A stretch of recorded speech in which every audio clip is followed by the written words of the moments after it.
Hai,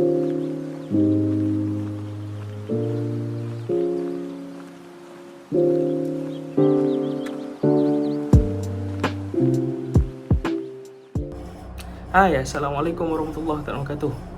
Selamat datang ke video yang mana saya akan menerangkan teori pembelajaran kognitif berdasarkan psikologi pendidikan. Jadi marilah ikut sama-sama dengan saya untuk kita selami dan memahami apakah itu teori pembelajaran kognitif.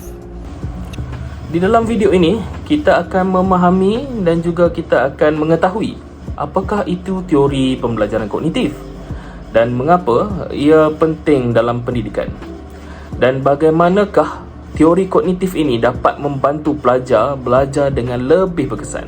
Teori pembelajaran kognitif ialah teori yang mana menekankan bahawa pembelajaran bukan hanya melibatkan pemerhatian atau pengulangan tingkah laku, tetapi ia juga proses mental yang kompleks. Maklumat diproses, diatur dan disimpan di dalam otak seperti komputer yang menyimpan data. Apabila kita belajar sesuatu yang baru, otak kita menghubungkan dengan maklumat yang telah kita ketahui. Teori kognitif diperkenalkan oleh beberapa tokoh penting dalam psikologi, tetapi salah satu yang paling penting dan paling terkenal di antara mereka semua ialah Jean Piaget. Jean Piaget mengembangkan teori yang di mana perkembangan kognitif yang menjelaskan bagaimana anak-anak atau pelajar-pelajar kita membangun pemahaman mereka tentang dunia seiring dengan bertambahnya usia mereka. Terdapat beberapa karya yang ditulis oleh Jean Piaget mengenai teori pembelajaran kognitif seperti The Origin of Intelligence in Children tahun 1952. Buku ini membahas perkembangan kognitif anak-anak yang tahap-tahap perkembangan yang diusulkan oleh Piaget. Jean Piaget memperkenalkan idea bahawa perkembangan kognitif kanak-kanak berlaku dalam 4 peringkat, iaitu peringkat pertama ialah sensori motor, peringkat kedua praoperasi, peringkat ketiga operasi konkret dan juga peringkat keempat operasi formal.